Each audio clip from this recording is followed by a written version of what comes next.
So what this particular teaching is about, it has to do with going beyond the separate ego. Because this is an enlightenment context or an evolutionary enlightenment context. When the only problem from the perspective of enlightenment is the fears and desires of the ego. There's no other problem, there's no other obstacle. There's only one obstacle. It's the fears and desires of your ego. There's no other obstacle. For example, when I was describing this big universal context a few minutes ago, remember? So probably for many of you, there's one moment you went, wow, right? For many of you? Maybe just for an instant, you saw how big it was? Right? In that moment of recognition of how big it is, the fears and desires completely evaporated for a second, right? Right? When you become aware of the enormity of the picture, the fears and petty concerns of the individual ego disappear completely, right? It's very interesting to see that when your perspective, you see, gets very big, when the human perspective gets very big, certain things follow automatically. When your perspective gets very big, your neurotic, narcissistic self-concern falls away. Because you see, your mind gets so big and your heart opens to this big perspective that your heart's connected then to this big evolutionary and universal perspective.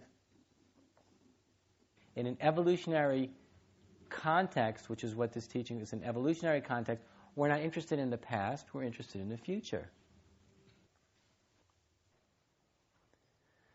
It's a very unique thing to be interested in creating the future. In the unenlightened state, we're not creating the future, are we? What are we creating? The past. Isn't that true? In the unenlightened state, when we're lost in the grips of the conditioned ego, what do we create? Don't we recreate the past all the time? Don't we all do that? We recreate the past from one day to another. We just recreate the past over and over again.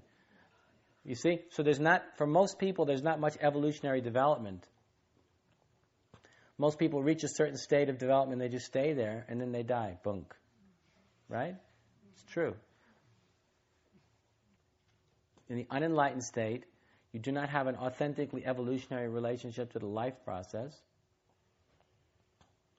and you recreate the past from one moment to another, from 1 hour to another, from 1 day to another, 1 week to another, 1 month, from 1 month, a year, it goes on and on. So we keep recreating the past. Now, when we become interested, you see, in creating the future, in creating a different future, a new future, beyond ego, that's when the individual begins to take the burden of the evolution of consciousness on his or her own shoulders, you see? That's when you begin to feel the weight of it. The weight of the evolutionary predicament of the whole race, you begin to literally feel it on your own shoulders.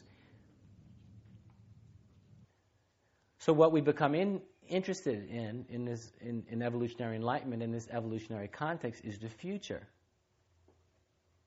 You become interested in the future. You're creating a new future. How do you create a new future? Through the evolution of your own consciousness. That's how you create a future. Through your own personal evolution, through evolution of your own consciousness, you literally create the future. See? It's through your choice.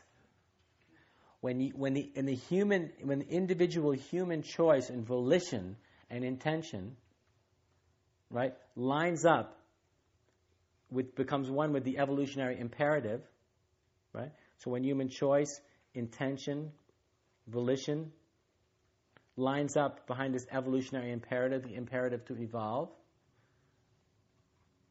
then you're living a different human life. That's when what emerges is what I'm teaching here. It's an evolutionary theology. It's when you begin to see human evolution, the evolution of human consciousness, as a sacred obligation. You understand? That's when you begin to recognize that the human evolution, the evolution of human consciousness, becomes a sacred and holy obligation. You see? That's an evolutionary spirituality. It's an evolutionary theology, literally. It's like a new moral theology.